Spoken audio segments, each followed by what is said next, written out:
I get asked all the time, how do I make the best audio recording on my computer? Well, I always give the same answer. If you want the best audio recording that you can get on your computer, you need to have the best microphone to capture the audio that you're putting into your computer. Very important.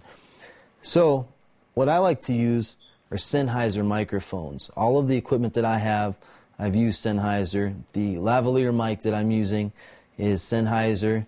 This is a wireless microphone, Sennheiser. And of course you have your wired microphone, which is what I would use to go into the computer wired directly, is also Sennheiser.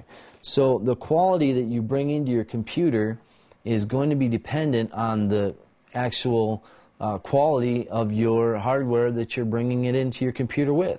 So number one, get yourself some great microphones.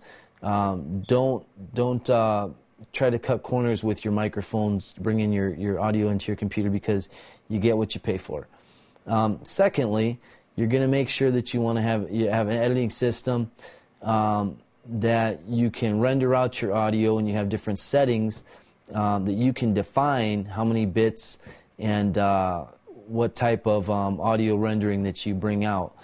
So number one, have yourself some great audio hardware, and number two, learn how to use your editing system so you can get the best output.